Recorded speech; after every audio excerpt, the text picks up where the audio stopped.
Hi, and welcome to another episode of No Boundaries, the podcast. And this is the Black Girl Magic Edition. This is a special edition in which I talk with fabulous women, all of African descent. And we talk about what we have in common when we speak about our blackness, the differences. As always, open and honest conversations.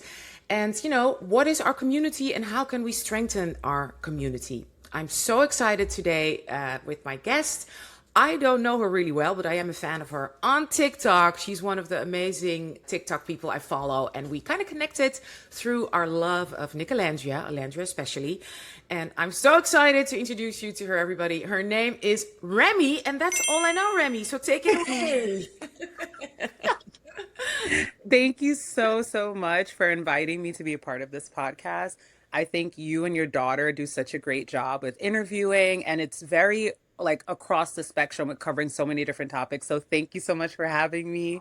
Um, who am I? So I am in the healthcare. I work in healthcare, and it's always been a pretty straightforward path for me. But I've always had this interest in the side of community and talking with people and expressing. And I yap a lot, and that's one big thing that my TikTok has always been about. Just like I talk way too much, so always looking for that connection with people, which I do find through healthcare and what I do. But I do like sort of the creative outlets. I love photography. I love film. I love editing. I love the process of it. So just now being involved in TikTok a little bit more gives me the opportunity to talk about things that otherwise would just be in my phone, in group chats, and just finding other people to connect with. So that's pretty much Amazing. it. And you're doing great on TikTok. You have like a beautiful following, and I've seen your lives also. I love that you're doing that. So we'll get into that more. But as you know, this conversation is especially about us as women of African descent in all sizes, shapes, forms, and gorgeous colorations of brown. And yes, I wanted to start with, your upbringing, your family, your background. Tell me about you growing up, where, what, and how. Yes. Okay. So I am 100% Nigerian, both sides, mom and dad. We grew up in a very kind of small, intimate family. It was just myself and my younger brother. And from a young age, we were raised in, I guess, sort of the cultural norms of like being Nigerian and what the expectations are. But I found a lot of times that I may have rebelled a little bit um, with kind of steering away to what was the expectation of like learning certain things, learning to like cook certain cultural dishes. I'd be like, nah, that's not cool. Um, but I had a great introduction into my Nigerian culture. Um, and I'm grateful for it. It was really nice. Uh I feel a little bit, which we'll probably get into at some point. I do feel like it's something I have to re-explore in my adulthood and become more acquainted on a personal level rather than it being passed down from my family. It's something that I need to get more acquainted with myself. And when you say that, please speak on that more. Does that mean because you were raised mostly in the United States that there's sort of like a disconnect? Yes. So, born and raised in New York City, I've been here like my entire life, and it's such, as you know, melting pot. So you are from a very young age. I've always been very involved in other cultures and learning of other cultures and meeting different types of people. And with that, I learned so much, but I guess to a degree, I gave some of my own culture away in order to assimilate a little bit in my environments. So, kind of like I said, steering away from like cultural dishes or dressing in like traditional attire, things like that, just to be, I guess, accepted and blended in. Yeah. So it was a bit of a journey growing up um, in New York because I'm trying to navigate how do I celebrate my own Nigerian culture at the same time not trying to be ostracized as like a young girl or like as a teenager. Yeah.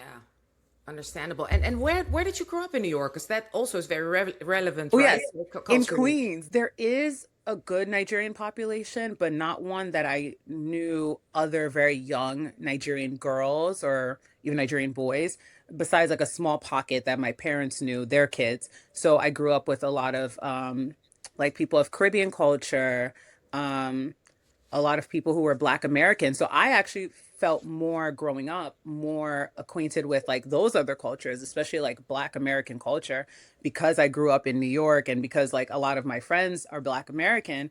I found myself like I see myself more in alignment with them sometimes than I do with Nigerian culture, which is what I mean when I say I have to like reignite that connection. Yeah, but how was it at home? Were your parents, did they let you, veer out, and were they sort of like, let's assimilate into black New York City culture? They, I think, had to accept that I wasn't going to go with Nigerian Uh-huh. culture. So they would kind of say like, no, like you should wear like this traditional attire to school because it's a cultural day. So wear this. And I'm like, oh no, like I don't want to do that. And they would, oh, try like bring this dish to school. And I'm like, oh, I'm not bringing that. I don't want to like deal with it, blah blah blah. So they tried their best to keep me um with of course accepting Black American culture. I never grew up in a house. I know sometimes there are like the diaspora wars where everybody is like, oh, this culture is separate. I never really grew up that way. It was just more of like celebrate and welcome everybody, but also remember your culture and celebrate and embrace your own culture. But I had a lot of young years of denying it and pushing it to the side, and they kind of just like allowed it and said, all right, we try. And speaking of, when you speak of African American culture, I've spoken to I have already had an amazing African American choreographer director, Toria Beard, in one of the Yes, episodes. yes. But I know because my dad is also from West Africa, from Cameroon. When you're raised, as I know from my West African friends, you don't learn about being black, right? Because especially if you live in the country, everybody looks like you. How Hmm. was that in your household? Was that a conversation, or was it always more culturally? I think it was always more culturally. I do remember there being instances where in school we're learning about like the civil rights movement and different like segregation era, Jim Crow law. We learned about a lot of that. And I would bring it home and my parents were familiar.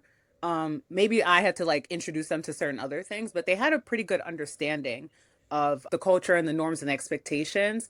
And I found that it was more of a cultural conversation more than a black conversation. Mhm.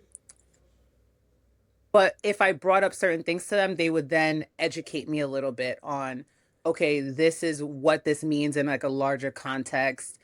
This is what it means when you're out in the world. This is what it means like when you're, in certain environments, I guess. Yeah, But yeah. it didn't that conversation didn't start off when I was really young. I would say that started off more like towards like high school and stuff. But from a younger age, I think I grew up with more of a cultural understanding rather than a racial understanding. Yeah, and when you speak about those racial lessons, because especially being raised in New York City, where it can play an important part, I'm very curious. What were not only the lessons you learned about being careful, but the beautiful lessons you learned from your mom, say specifically about being a black woman. Okay, so my mom, I think a big thing that my mom did for me was to really try to get into me about loving like my complexion. I am a dark skinned woman and she is a much fairer than I am. She's like just a little bit darker than you, just a little bit.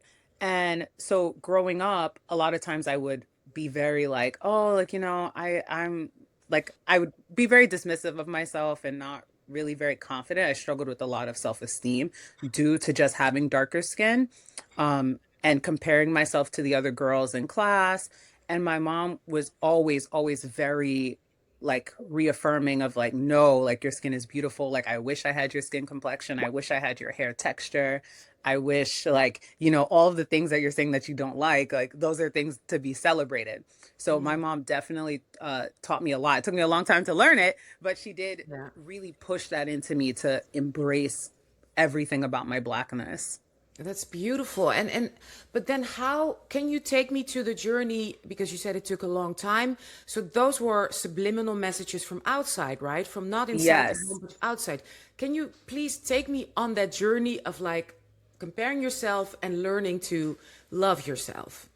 Yeah, I think that growing up in the New York City public school system, it kind of introduced me very early into observing what my differences were in like complexion, in my background. So being Nigerian, if you were Nigerian but you were a lighter tone, then it's like, okay, like the whole like there was a mockery growing up here of like being African. So being an African person was something to joke about. It wasn't something to be proud of. So a lot of us grew up with a little bit of a shame around it. And so I very much, if you're a lighter tone but African, it's like, okay, like you're African, but we'll accept you. We'll take you in. Mm. If you're a darker tone but you're a different from a different culture, if you're Haitian or Jamaican or something else, then you still get the dark skin teasing and commentary and bullying and stuff, but at least you're also not African. So being both was a lot of self monitoring and trying to make sure that I could fit myself and be accepted where I could. Um, Whether that meant like, okay, be more quiet and play like a background role so that people don't notice you as much. Because if they notice you, then you'll be teased. So staying in the background or being like outwardly very funny, because if you're laughing with me, you're not laughing at me. So growing up that way, then I went to an all girl high school.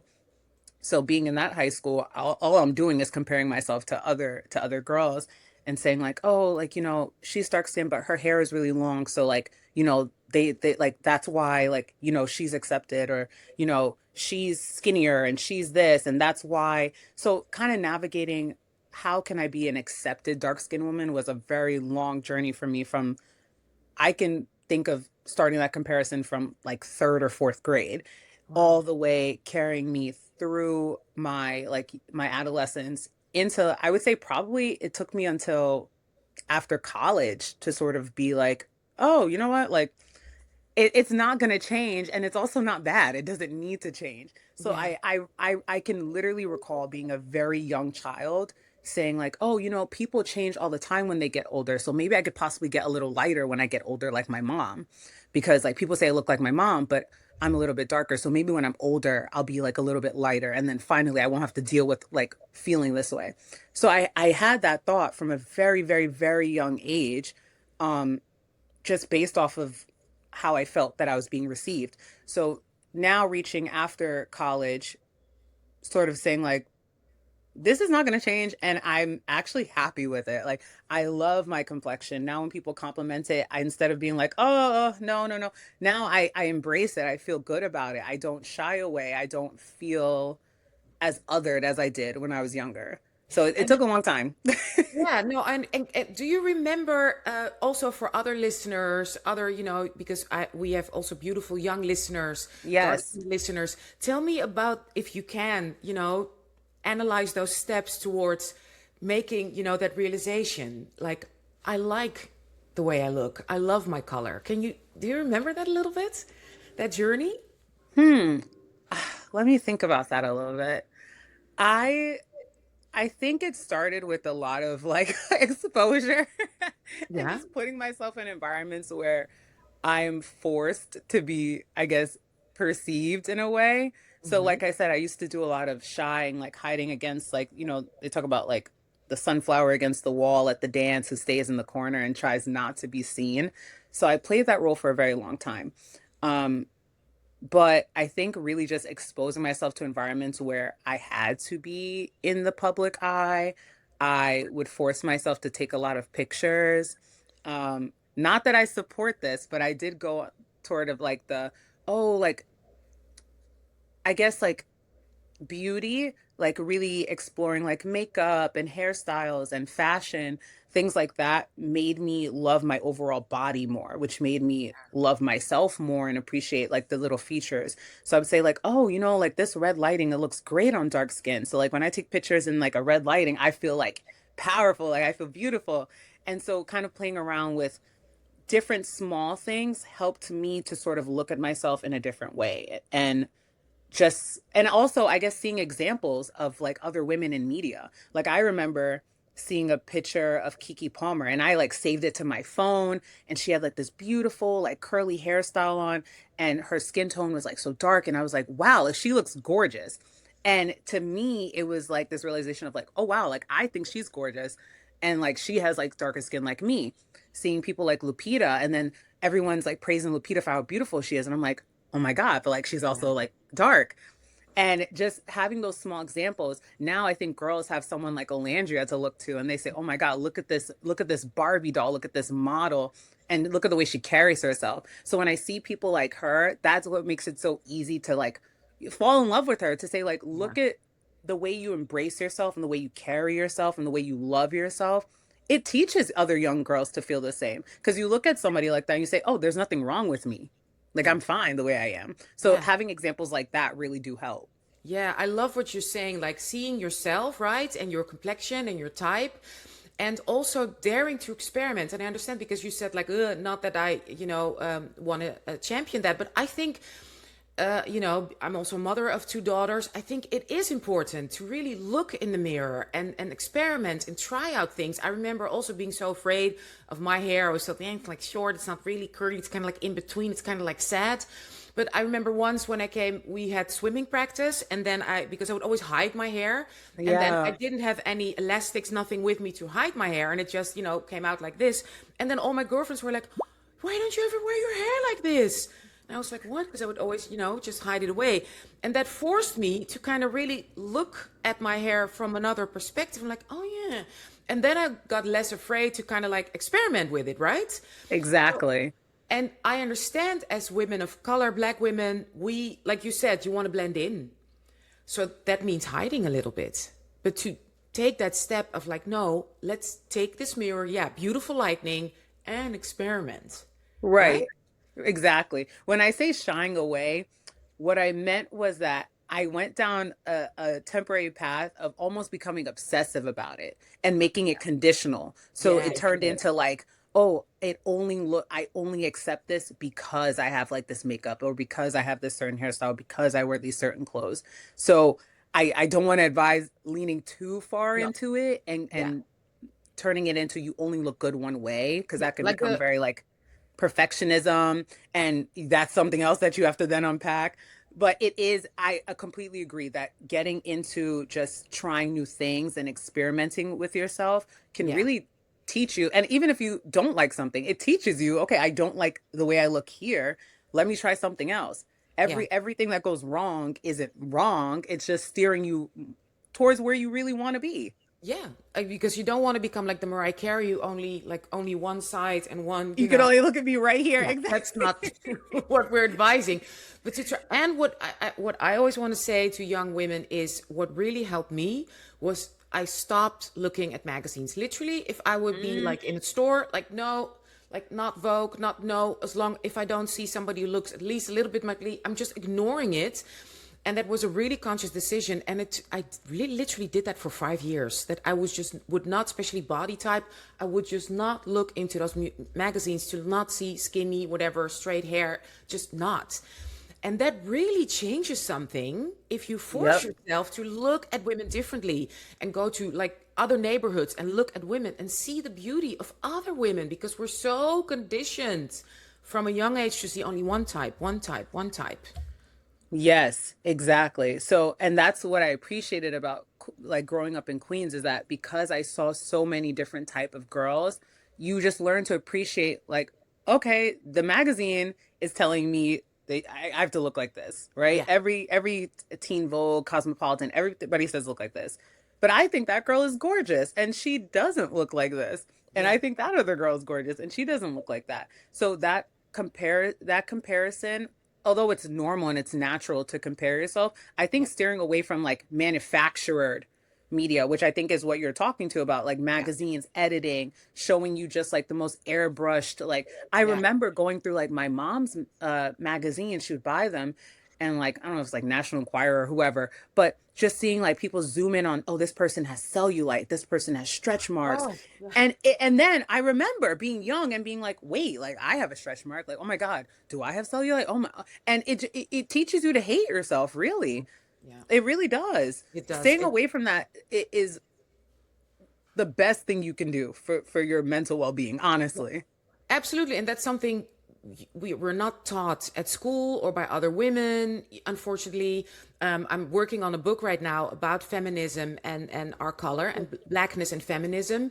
And I'm researching a lot of other cultures, like especially West African cultures, the culture of my dad, and I'm sure also Nigeria, where women have their own meetings where this is discussed. So, where they take Yes. young women from the community to talk about those things. So, can you imagine if we would all be raised that way, that you and I would be taken to women who look like us in our own rooms and they would celebrate our bodies and would champion how we look like and see this is beautiful from a young age? It would spare young girls so much internal pain Yeah, to have just community people in your own community yeah, who care enough to say, hey, this is what you're going to see, but this is the reality. This is what girlhood is. This is what being a woman is. This is what it looks like. And because it's so broad, you gain so much. So just I feel like being in an environment like that where girls could come in and just ask questions that maybe they wouldn't even want to ask like their mom or something like that. Just being in a space where other older women can say, "Hey, let me tell this is really what it is. This yeah. is like, no filtering. Let's just talk and just feel safe to even say the ugly things and we can talk about the ugly things too." I think that would be so helpful to Yeah, girls. so It would change their lives. one of the most, for me, life-changing experiences was when I went to the village of my dad, and we went washing in the river, and it's only with women. I mean, that was such a, for me, because I have a white mom, to be with other black naked bodies in a not sexual way, but in a communal, loving way, Yes. and then washing each other, and that was, I cried. That was like being baptized for me. And I was like, I wish every woman, brown woman of all Oh, color and shape and size could go through that, because nobody spoke about, oh, you have this or that. It was like a little celebration, and they do that every day. Hi, I hope you're enjoying this episode. And this episode is made possible by AJET Coaching. Yes, my own coaching service. AJET is a West African word for togetherness. And after years of creating conversations about all sorts of topics, about race, about relationship, about parenting, about culture, I want to work together with you to help you stand in your light. Because maybe you're working on your next steps after becoming a mom or after menopause. Maybe you are facing some difficulties at work, trying to navigate through complex systems that were not built for us. Maybe you're having issues with your relationship, with your family dynamics, or maybe you just want to see yourself more clearly. For all those things, I got you, because as an ICF certified life coach, I'm here to help you, for instance, with communication skills. How can you speak even more clearly, maybe sometimes hard to the matter, but always soft to the person without losing yourself? And how do you navigate through those difficult, sometimes intricate, maybe even, borderline racist spaces without shrinking yourself? That's where I come in. So, if you are ready to work with me together on yourself, please book a free consultation. Click on the link below and enjoy the rest of the episode. oh my God. No, that's Yeah, beautiful. yeah, That's beautiful because I even remember being young and going to like the YMCA with my mom and everyone's getting ready to change and I'm like running to the bathroom like my mom's like, "What are you?" She's like, "We're all girls here." And I'm like, "Oh no, I don't know." oh, that age. But speaking of West Africa, so have you been to Nigeria growing up? Oh yeah, that was probably uh, well over like maybe like 15 plus years ago. Had to Yeah. be over 15 years ago.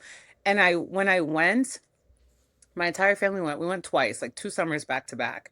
And I saw, if we're relating this to Black women, I saw a lot of things that I had learned to hate living in New York that I saw being completely normal in Nigeria. So like having short hair and being dark skinned, that was like I was even like, oh, I can't believe she would like not, I don't know, get braids or something. Like her hair's just short. I remember as a young person criticizing that because I'd been so conditioned to say like, Yeah.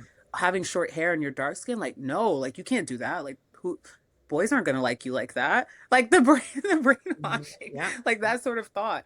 And I just saw like so women just being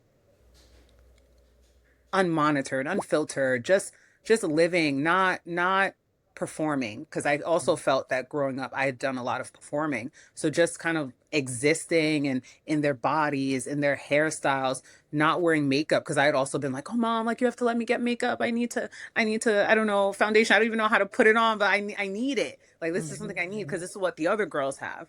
So going home and just seeing people just existing Yeah. really changed a lot, but I did find like that inner critic to kind of almost challenge it and say, "Oh, I don't think you're supposed to do that." Or like or like put myself up and be like, "Oh, I'm better because I permed my hair. My hair's Mhm. permed." So, ha.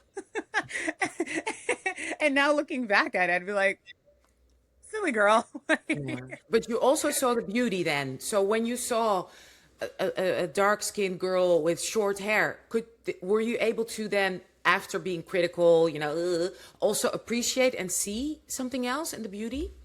If I'm being honest, it was Yeah. like simultaneous. Like I saw them as beautiful, but then and it's just so weird that like when you really become conditioned to not appreciate yourself in like your natural state with your natural hair, your natural texture, everything, on somebody else, I'd be like, oh my God, you look beautiful, you look amazing. And then there's that tiny little voice. If I'm being honest, I was like, oh, but you know what would really bring you over the top? Yeah. Like if you had braids or if you had like long extensions or if you Yeah. permed your hair. At the same time, I could acknowledge that I'm seeing this girl or this woman that looks so beautiful in their natural state and acknowledge that like, oh, they look good. But then because I'm also policing myself saying like, oh, I would never look good, then I'm like, oh, they would look even better if they just change these things because I had really bought into this idea of being a black woman, you can only be beautiful. Being a dark skinned woman, you can only be beautiful a certain way. Yeah. So I'm acknowledging it, I'm seeing it, and at the same time, I'm like, but it could be better. Yeah, yeah. Tell me about that lens because it sounds like you were raised in a diverse environment, right? There were all Yeah. sorts of colors, Caribbean black women, African American black women, some African black women around you, Latin, I assume also, Yeah. Latin American black. So, what was that lens? So, that lens does come. Did that lens come from whiteness? That's actually the question. I think, hmm, that's a good question. I think it came from whiteness overseeing society, but the enforcement of it came from the people around me. So Yeah. those were other women of color, and I don't blame them for it because that's Yeah. conditioning. So We're all, when yeah, so if it's like if you can look as like Eurocentric as possible, if you could look as non-black as possible, those are the things that were accepted. So I yeah. don't blame the other women around me or the other young girls around me for buying into it because I bought into it too. So Yeah. that lens is just like how do we look like the girls on TV? Because all Yeah. like when you watch television, you're watching all these shows and all of these non-dark skinned girls are the ones who get the boyfriends and the ones who are so popular and have this life that that's all you see and that's all you believe. And then the Yeah. people around you sort of, if we're all collectively buying into it, it's like, all right, this is normal. Like this is how things should be. Yeah. And see, you see how it's always so fascinating how perpetually strong that messaging is, even though all these women, we all also like and want to love ourselves, and we all have moms who hopefully, tell us the right things. Like in your case, your mom absolutely did, but still, right? That conditioning, it's like homework, it's work to get out of Yes. that. It's active work, like on a daily basis, because I sometimes still feel it now. I don't know how that is for you. Yeah, no, there are definitely times that I could say I find myself slipping, not the way that I did as a child, but maybe sometimes I might correct myself a little bit just to say like, "Oh, I don't think this way would be accepted." Or I have beautiful friends who I have one friend, Brianna, she's like one of my best friends, and she is such a free bird and does not assign herself to the ways of expected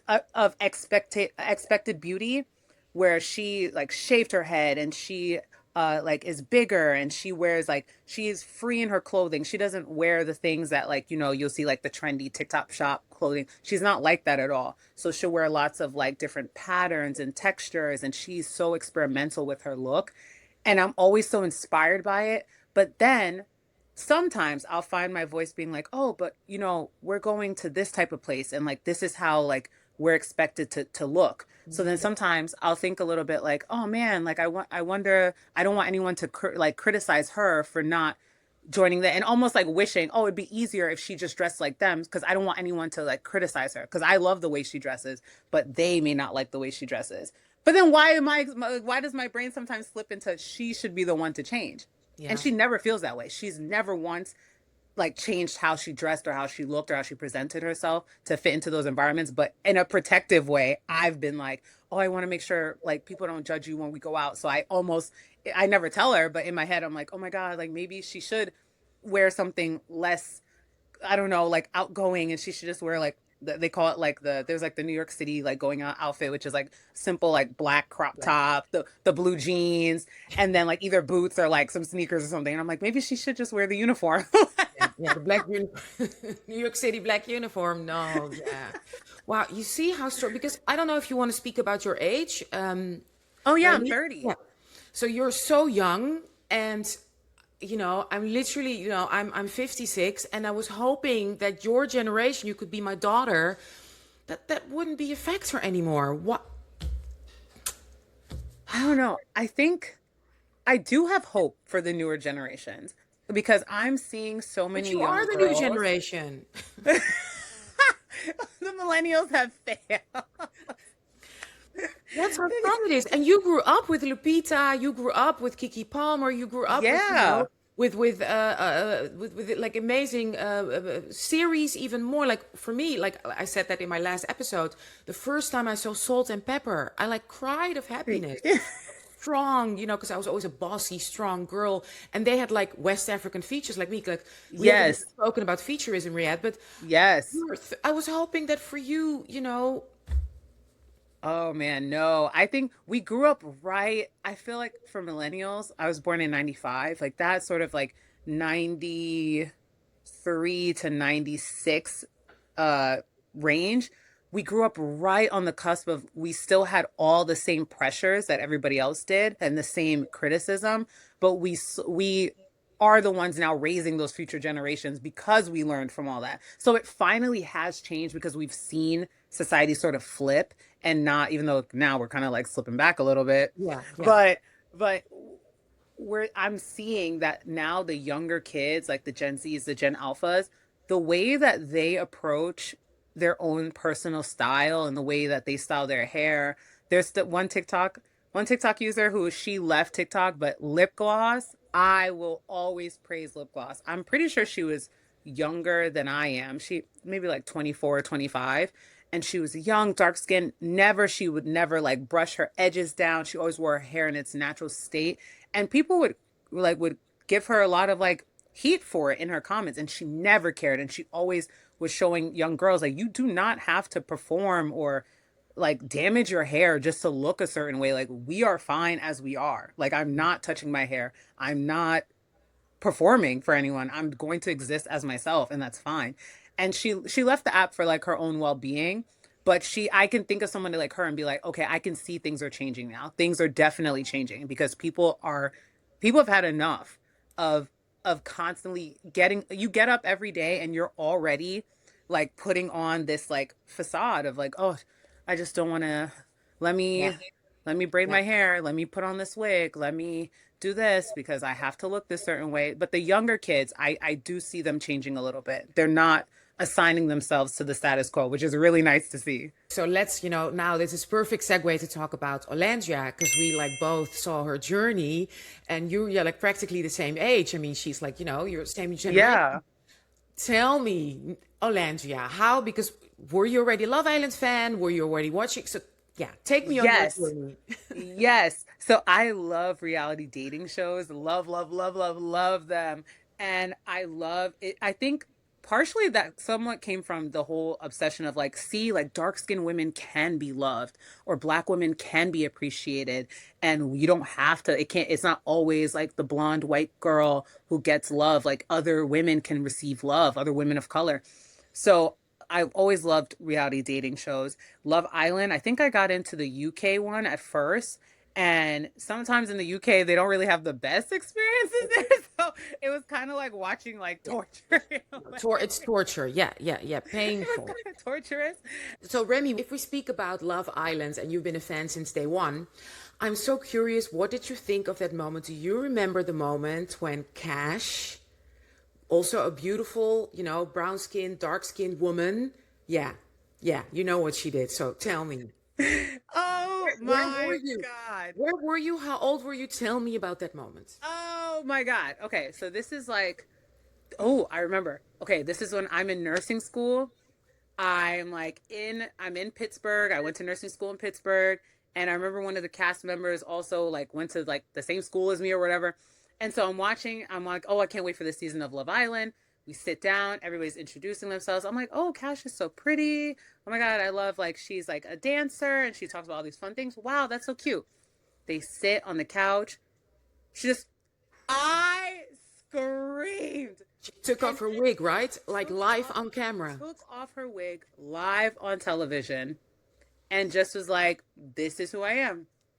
I like I could she easily could have said, "Oh, I'm just gonna like wear wigs for the entire season," and it's easier, especially I think on a show like Love Island, if you're not really sure what the reception will be, like different, you're exposed to different men from different like backgrounds, so you don't know like, oh, will this Asian man find me attractive? Will this white man find me attractive? Will this black man find me attractive with short hair? Because sometimes even black men don't like can also fall into this societal like conditioning of how we should look a certain way. And so her doing that was like a cultural shift. I saw that and I just said, "Oh, this girl is something special. Like she's something special and she does not realize what she just did for women." I think I shaved my head like 2 years Wow, later. yeah. And I thought about her when I did it. Anytime I'm like this, I think about Cache. I think about Cache because I said, "Oh my God, this woman with no shame just took this off and said, I'm gonna exist with my short, low haircut, and men are receptive to it, Yeah. and And I they're mean, acknowledging how beautiful she is." I because you said, remember "Whoa, you remember her love triangle, that guy, yes," with Cinco and Cinco. Trina. And yeah, and she was like this also, she also had like more Eurocentric features. And he was like this really, wasn't he like a truck driver, like this really cool Yeah, man? like buff guy. Yeah, And they after the show they dated for a while. I mean, they tried to make it yeah. work. Yeah. Yeah, and you would see online how people would pit Trina against Cache, and they'd be like, "Trina's so beautiful," and Cache's so, and it was all based off of like the small features and having long hair versus not having hair, and oh, they're both dark skinned women, but like her body looks this way and her body looks this way, and I feel like Cache, even to today, is very unapologetic. Yeah. She actually reminds me a lot about my friend Brianna. She's very unapologetic in the way she just presents herself and the way she says, like, no, I am not ashamed to be black. Like, I'm not, and I don't think, not to say that Trina is at all, but just saying, like, I'm not ashamed of these features that I have. I think I'm beautiful and you will see me as beautiful because I'm not going to put the wig back on because it makes you more comfortable or because you can acknowledge it easier or if it makes things more palatable for you. I am myself and that's it. And Oh, I thought it was also very beautiful their journey because Trina really they had conversations about it and about being black women and featureism mm-hmm. and everything. I remember that season. I mean, Love Island wasn't as popular then, but that I think if people are watching now, I don't know, was it season 5 or season It was 4? season 3 Three. because it was that season that I stopped watching after because of Corey and Olivia, and I said that they are not a real couple that likes each other, and I stopped No, watching. no. Yeah, no, but season 3, if people want to rewatch that, I really would recommend people watching it. Maybe we Yes, should do that a little bit on your, it doesn't have to I be actually wouldn't mind on doing your that at all. TikTok. Yeah, I wouldn't mind doing you should that do that because on your TikTok. yeah, I think honestly, I do need to go back and watch seasons 4 and 5 because I did not watch those seasons. Um, but there is really a conversation to be had about Yeah. women like Justine, like Cachet, and just kind of following their journey and their experiences. Even a lot of people don't remember Alana from season 1 of Love Island USA. She was the first person that Yemen now he's on like Oh, All Stars. yeah, yeah, he's on All Stars. Honestly, if Yemen has no haters, I'm dead. Though he was so horrible to Alana, and there's just a trend, honestly, on dating shows, but especially Love Island, of like using the dark skinned black woman as a stepping stone to stay in the house until you get the girl you really always wanted. And like, even if you follow the seasons and you recap, which actually would be an interesting thing to do, even Alana, that first season, beautiful, beautiful woman, fully in her blackness and very, like, just very comfortable in herself and used and discarded. And Used and now, discarded. I don't know if you're watching All Stars. He's being so smart because he immediately paired up with Whitney, who's a strong. I Oh, think, yeah. yeah, I don't know if she's Nigerian, but she's West African Yes, yeah. black woman. Kind of problematic to me personally, politically. Like she supported Yeah. Putin, like a tweet of Putin. So I'm not a big Whitney fan. I do appreciate her. There's also things I really appreciate about her, but he's so smart. So he attached himself to her, strong, beautiful black woman. And he's like a pussycat. He's like, oh no, I love when you say this. Ooh, ooh. Nothing of the Jamin we remember from season 1. Oh, season 1 Yemen was honestly kind of narcissistic. He was just not a nice person. No. And he was even clever then because I remember then he also partnered with Isada towards like the end of the season and also stuck with her because you started to get that was back when like Love Island used to like let you hear what America was like really thinking and you kind of like we got to have a little bit more input back then. So I remember he kind of learned that he should stick with Isada, stick with the dark skinned black woman and stay along. But that was never really where his true interest lied. So I'm not surprised. I'm not watching All Stars, but I'm not surprised that he partnered up with Whitney, who also I do agree is like she's very. I don't agree with her, but then there are times where like I like her, but then She's problematic. Yeah, I she's like her. problematic. It's like Yeah. I don't dislike her like very like passionately or very strongly, but I don't agree with a lot of the things that she does. At the same time, I know how the audience is a lot harsher on her Oh, than they can yeah. be on other people. So sometimes I find myself feeling that sort of like kinship and like, oh, I want to at least like give her benefit of the doubt, guys, or look at things a different way with her. But I'm not surprised. I'm not surprised. He probably knows Whitney's level of like fame in the Love Island universe, and he's probably just attaching to that. He's like a leech. I'm not Yeah. surprised. No, it's he's trying to like do like the redemption. Oh yeah, like he's a sweet guy and like Kendall. Kendall did the same thing with Oh, Garby. no, okay, Kendall no, did the same thing with not Garby. Kendall. No. How disappointed were we all when we found out that he's fully black? Wait, I said, wait, two black parents said yes. I said, oh, where did you learn all this then? You have so much anti-blackness within you. You didn't, that's not like subtle from, you learned that all on your own. Okay. Okay, Kendall. And then they started season 1 of Love Island USA. So I'd been watching since season 1 and watching and watching. And around after season 3, I was like, oh, I'm tired of seeing like the black women like be played around with. Like, I'm done with this show. Stopped watching for 2 years, came back for like Serena's season, and then came. Stop. So you didn't watch the Justine season? No, that's season 2. Oh, I watched Justine's season. My mom came to me one day. I didn't even know she was watching Love Island. And she was like, you have to look at the television. There's a girl who looks just like you. And I said, Yeah. I said, please tell me you're not watching Love Island. She goes, you know that show? I said, yes, I know that show. And I'd been hearing for the past like 2 or so weeks of you look like Justine, you look like Justine. And And she won. And I think, and selfishly enough, I have to thank Justine for going on Love Island because she also played a role in me also feeling a little bit confident because I'm seeing America be like, this woman is so beautiful, like she's so gorgeous. And I'm looking at her and I'm agreeing. I'm like, oh my God, she's beautiful. Like this, like, wow, like I can't like look at her life and look the way she carries herself. And she's just so like she's wonderful as a person. And then seeing people randomly be like, "You look like Justine," it would be like, "What?" No, no, no, no. I'm like, she's stunning. I'm just me. She's stunning. So having that comparison to another dark-skinned woman, or who like was so seen, like on a public platform, was I was like, oh God, thank you. Like to today, I would shake Justine's hand just to be like, thank you, sister. Thank you for Yeah. what you did for my self-esteem. But watching all those seasons, now getting to Olandria's season, off rip. The minute they dropped the casting list, I said, there she goes. There's my girl. Her and Shelly as two dark skinned women, I said, there it goes, right there. I followed them before the first episode even Yeah. dropped. I Yeah. said, yep, that's it right there. Like they're beautiful. They seem to have like personality from their little like clips for promo, answering their questions. I was like, yeah, I love this. I Yeah. was like, I don't know who they're gonna end up with, but I love this. And I loved also that they, casting wise, that we had like, Shelley has like, you could say, more Eurocentric features. Yes. And I think she's Caribbean, right? I think she's Yes, she's Haitian. Haitian. Yes, yeah. And I love that we also had like, Olandria who has more, you might say, West African features and Yes. like proudly African American.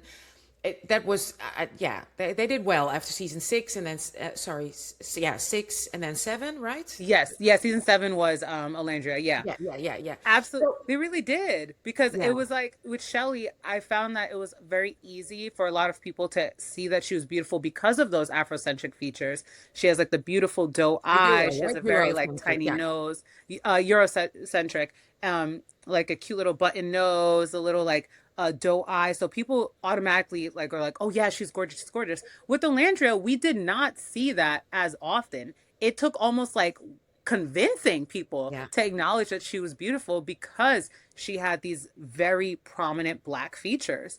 A lot of people did not want to, still to today, there are very, I don't know what to call them, people who just will not acknowledge how effortlessly flawless that girl is.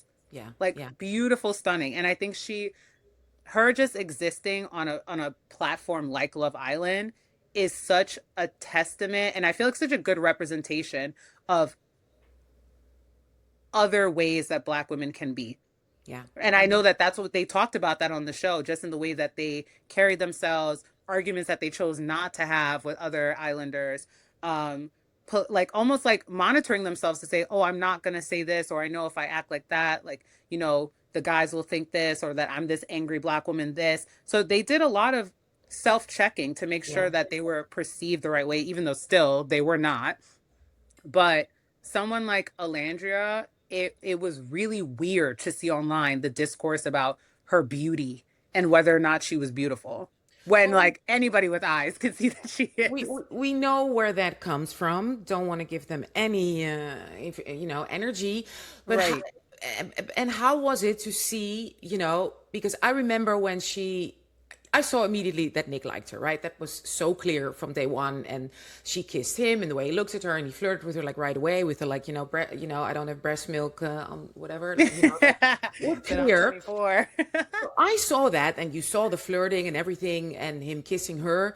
And then, what's her name came in, the Latina, with the long hair and the Hmm. curls. Oh my God, I can't believe I forgot her name, really. No, Sierra. I remember it. Yeah. I was like, am I gonna be shady? No, no, it's there. Yeah, and then she came in, and I was like, yeah, okay, there he goes. There he goes. Yes. But he didn't go, right? How was that? Where were you in the journey? Were you following all the crumbs? Were you a believer from day one? Were you a stan? So, episode 1, I said, okay. Once she said, come here, Cream, and he came over and she was like, okay, okay. I said, wait a minute. This could be something. This could be something. Then the blindfold kiss, and I said, okay, they are going to, I'm like, this is it. They're going to be something.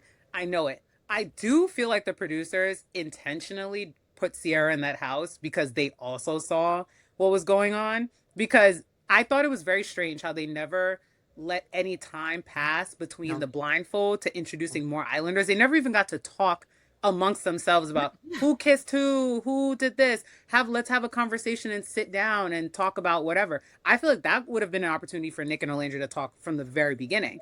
And then in came Sierra, and That I same night. That Yeah, same night that same night, like seconds during the later, like blindfold kiss. during the challenge, came in and started kissing, and immediately goes, "Oh yeah, let's go. I'm gonna take you on a date. We're gonna privately talk off, in For a whole the night. hideaway. Yeah, A and overnight hideaway in the date. hideaway.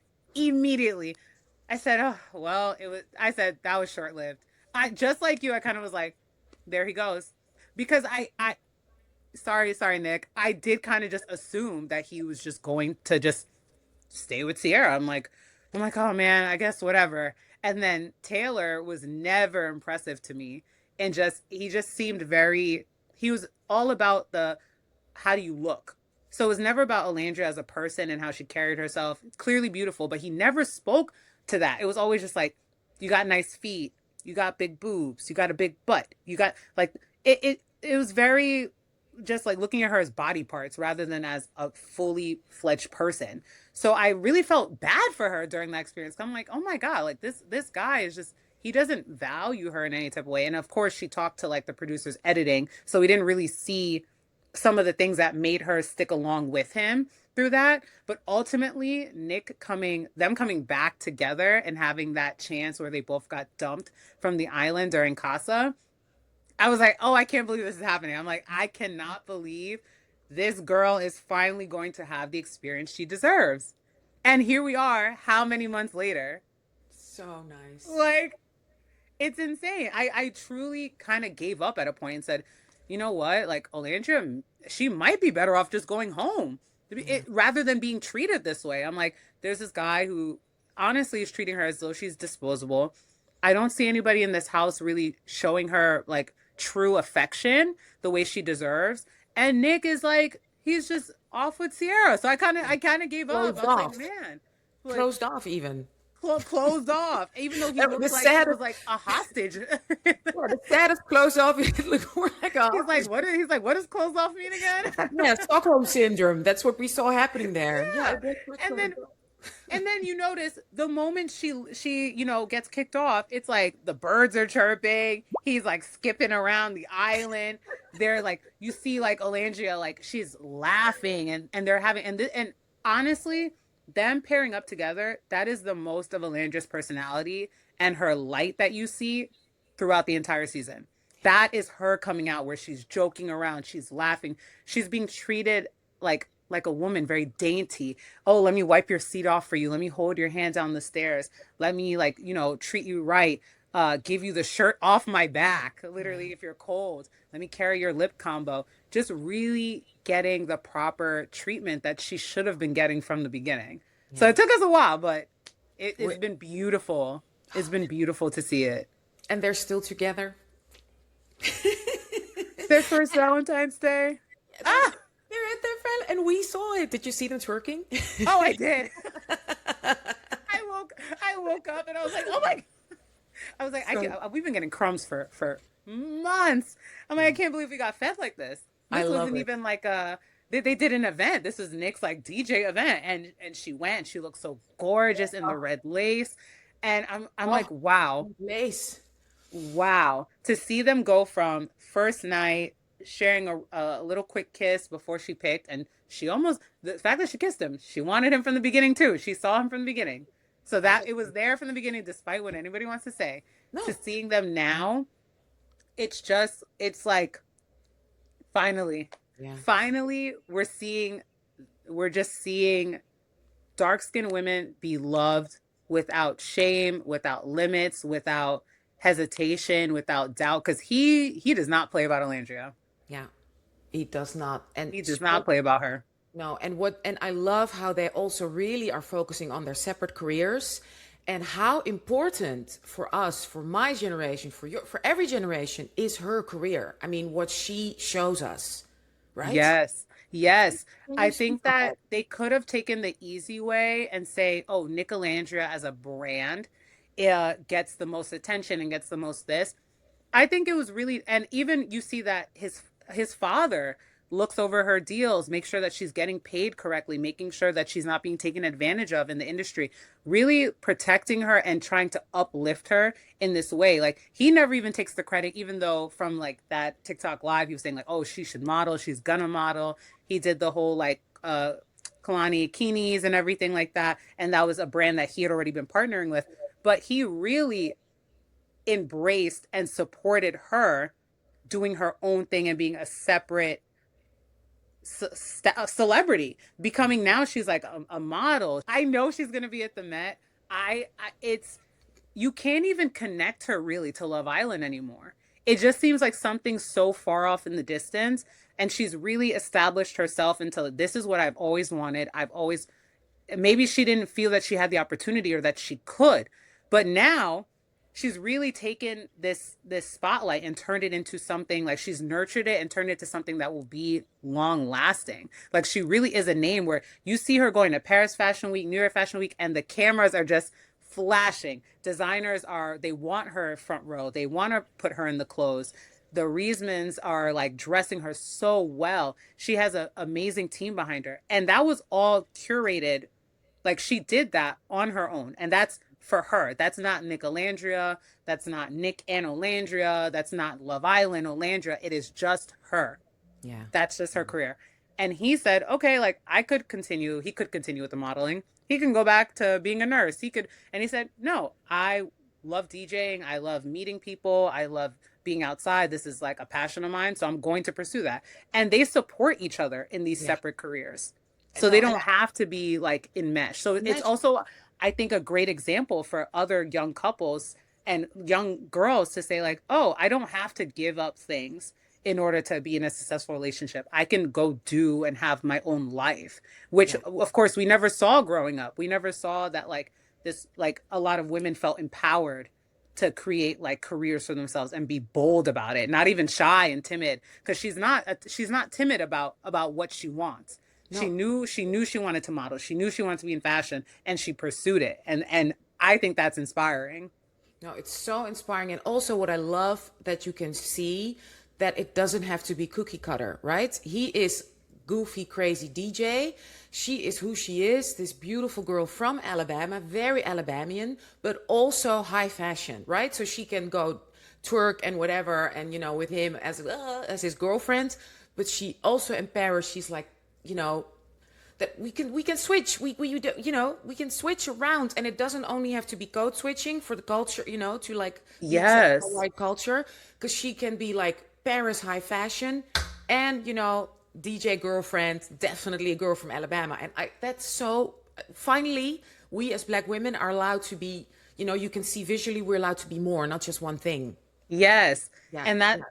And that relates to what I was saying before of like, oh, if he likes race cars, I like race cars. I'm just going to mold myself into this way. I think it really empowers women and girls to just say, oh, I don't have to match and just stay over here with him. Like he likes to look this way. I have to look this way. I have to present this way. We can be multifaceted. We are multifaceted. So having people like Olandria in a spotlight where it's, okay, one day I'm doing this runway. I'm walking here. I'm doing New York Fashion Week. The next day, I'm in the basketball jersey. I'm supporting my man while he is doing 6'7" and running around the place being goofy with his friends. And I'm right with him. And we're acting fools in the club and we're having a great time. And I also have this like very serious, passionate career of mine. And I will carry myself here this way. And neither cancels out the other. Like they can exist together at the same time. Yes, because for long it was a part literally of cultural racism that especially Black women could be only one of three, right? The big Black mammy, or the sapphire, right? The angry Black woman, or the Jezebel, right? Those were like the three archetypes, and we were always pushed into that, especially by, you know, popular culture, even subliminally, right? Even if it wasn't like, you know, open in your face, it was always kind of subliminal. And I'm so happy that now finally we see, no, there's 100 things in between, and we can also switch around. Like, you know, white women were always allowed to be, you know. Yes. Like somebody once said, I don't know which influence it was. Like if you look, for instance, like Kate Hudson, I don't know if you know that actress, who's had 3 children from 3 different men. And I think she wasn't even married to all of them, right? Nobody cares. That's completely. I'm learning that from you. I didn't even know Yeah. that. Yeah. So she has three. I mean, good for her. I mean, love it. She has three kids from three different men. And I think she's not even been married. She's only been married once or twice, or I'm not even know. But nobody cares. And she's allowed to be a full-time actress. She also sings. She's also a mom, single mom. She dated younger guys. And it has never touched her like credibility, right? She's always still Yep. been taken seriously. And now, and we had to fight for that to Yeah. also be able to be not just be one thing, like even like you said, even Olandria and Shelley had to be careful, had to be careful. And I hope now, finally, we're taking that space, we're taking that. And we're Yeah. supporting each other because that's so beautiful. We can be very critical about social media, and we should be. But also community wise, what social media, what we are doing also now all together as Nicolandria stands, we're doing that for the culture and for ourselves, for our freedom. Yes. It's also a freedom fight, I believe. Yes, it is. Because now, when you were talking about Kate Hudson, I was then comparing that to look at Cardi. So Cardi was even married. She Yeah, was married, yeah. had three children with her husband. Mm-hmm. Then she was in a new relationship. She had a baby in a new relationship. Mm-hmm. And people are very hyper fixated on she's a baby mama. She Yeah, has two different baby daddies. yeah, I yeah, have never heard of anything about Kate Hudson, yeah. any of that. No, Because no. because like you said, white women are allowed to explore any aspect of their life, any aspect of I am a free bird to do this, I can do that, I can try these things, and there's never criticism. It's okay, that happened, move on. Yeah, it won't take away of a white woman's credibility as an Exactly. actress Not or as a not her writer level of or as success, nothing. Nothing. But when it comes to black women, it's one small mistake and you're done. And Mhm. that can cancel you out. And there's no level of grace No. or empathy or breathing room. There's no room to breathe to say I can just be a person and I can just be myself. You see that with Cardi. You see that with Doechii. I remember the Met Gala last year with the umbrellas. Everybody said, "Oh my gosh, she's such a diva because she asked them to bring her more umbrellas." But then when Chappell Roan, rightfully so, is checking paparazzi, everybody is like, "Woo, okay, yeah, give it." But Doechii can't ask for an umbrella when it's raining during the Met Gala. Yeah. You have to be one way. So when you have people fighting back, because Doechii she stood up for herself with that. Olandria stands up for herself and how she carries herself. When you see that pushback, that is part of that freedom fight. Having fans who are educated, who have experienced real life struggle in that area, we are all testaments to, hey, when we're having this discourse, we're trying to educate you guys that we have room to grow, we have room to exist, we are allowed to make mistakes, or sometimes it's not even a mistake. I'm just allowed to behave the same way anybody else could. Exact and make mistakes. And that's, for instance, why I said, like, I love that in the black community on social media. For instance, I want to give a shout out to Come Here Cream, because Yeah. as stands, they're strict about the rules, what we say, what we don't, how we behave. But it's also a safe space where we can support, and where it's almost, I think it's a political movement even, right? The way Yeah. they support also Nick, but also Nick Alandria, and separately. That is, to me, that is like socio-political. It is. It is. And I know some people will hear that and quickly just be like, oh, it's just like a dating show. This is just like reality TV. But it is deeper than that, because these are the things nowadays, reality TV shows, things that we're seeing on the internet, those are shaping our society, and it's shaping what younger generations believe and think. So, us talking about this now, us acting on it now, us trying to change the mentality around those things, that is socio-political fight. Yeah, That is changing the culture. That is literally reorienting what blackness looks like, especially when it comes to black women. So it seems very small, but when you see those like 10-minute videos, those long Twitter threads of people just like talking, uplifting women like Olandria, that is changing the culture, because there is somebody who's reading that, whether they are like a young black impressionable girl or maybe like an older white woman who may be reading that and have to check themselves and say, oh, wait, like, why? Maybe I was a little bit too harsh on her for that. or maybe I did assume this about her and that wasn't the case. So it's work. It's part of this it's a communal effort, to be honest. So communities like Come Here Cream are so fun because it's like, all right, there are like-minded people here who are protective of a Black woman, which also is new.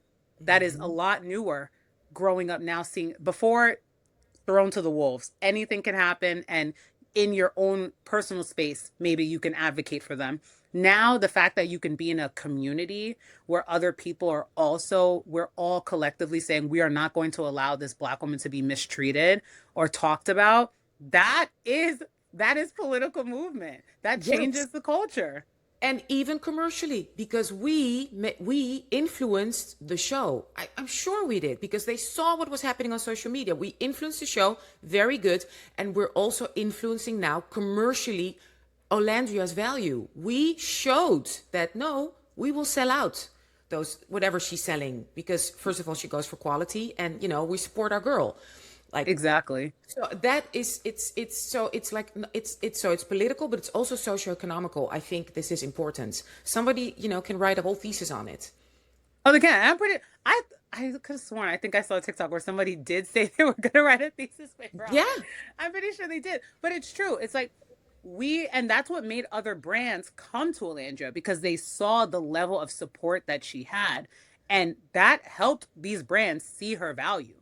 Because I'm pretty sure there are brands who will not admit it to themselves, but probably may have not even given her an opportunity had they not seen it. And we saw the same thing with Janae and Serena from season 6. They absolutely. saw how much everybody tried, and I do love Leah also, love all of PPG. Yeah, But you saw how they almost tried to like separate Leah from the group of the three of them. And they said, "Oh, we love her. Like this is our like Persian princess. We like her. We don't care about anybody else. We're going to give her the brand. She's going to be on Call Her Daddy. She's going to be on this. She's going to be on that." And you didn't see the same level of love for all of them. And Leah, that's what you call an ally, where she's saying, no, these Black women, like these are my friends, these are my sisters. The same level. If she does an interview, she's talking about them. All of them collectively have value. So when you even have allies like that, when it's not even just also fans, but also your colleagues, your peers, people who are in that same level with you, saying like, no, you need to see value in this person. You need to be giving them these opportunities. You need to be uplifting them and interview them the same way you would interview me. And yeah, that's how we saw Serena and Janae. Serena then got the Shea Moisture. Janae now is doing like the Steve Madden, doing like the jewelry collaborations. They're getting all of that because you see fans and some allies like Leah yeah. coming in and saying, no, this Black woman has value and you need to Yeah, treat her as such and pay her as such. because Serena won and they still wanted to push Leah more, so that's unbelievable. And yeah, exactly like you said, if Leah hadn't been a real true ally, Leah would have looked like the winner, even though we as fans, we and a lot of Black women voted for Serena. Mm-hmm. And we would still be, almost pushed aside. So yeah, that allyship, and that's what Nick is also doing. He is a true ally, a true ally. Yep. He never really, you see interviews, he never centers himself in their relationship, and he never talks about her in the way of what she does for him, which sometimes you see in relationships. It's like, Yeah, "Oh, she cooks for me or she always makes me feel good." He talks about her as a person and why she is so special and why she's so amazing. So he's another one, like you said, that's an ally where he wants people to view her as the full person that she is. yeah, amazing. Remy, I want to thank you so much for your time. It was been so nice talking to you, and it's like thank you so much, Remy. Where can people, because I'm sure people want to follow you and on your social media. Tell us what's the best way to follow you. Thank you so much for having me. I like always get so like antsy about stuff, like even TikTok lives and like talking with people, but you are so comforting and so nice and you just ask so many wonderful questions, and thank you so much for having me. This has been lovely. Oh, same, If same, you same. want to find me, I'm on TikTok at Remy BBYXO, Remy Baby XO. I yap a lot there. So if you want to see me talk a lot about pop culture, reality TV, I'm your girl. Yes. And I'm telling you, my sweet dear listeners and audience, will have Remy more often also in No Boundaries to talk more about pop culture. So I'm so excited. And yeah, I want to thank you so much. Please follow her on TikTok. It's really, really amazing. We'll also, of course, don't forget to subscribe to my free newsletter where I'll put like the relevant links of things we talked about and of Remy, of course. And, you know, please follow us on YouTube. Please leave reviews. I really need more reviews. Would be great if I get reviews on Apple and on Spotify. I really need them. And I've gotten a lot of great 5-star reviews on Spotify. I love it. But if you just put one sentence, that's even better. So you can just say, you know, yeah, we love Black women. That's fine. Just one sentence, you know, keep going, beautiful girls. That's a wonderful sentence to put with your 5-star review. And I also want to thank, of course, my amazing production manager, Sarah Tullach. If you want to know more about her work, or if you're thinking of maybe doing your own podcast, please check out her website, Sarah Tullach Writes. Okay, Remy, thank you so much. Thank you. See you really soon. And yeah, have a wonderful rest of the day. Oh, you too. Have a great day.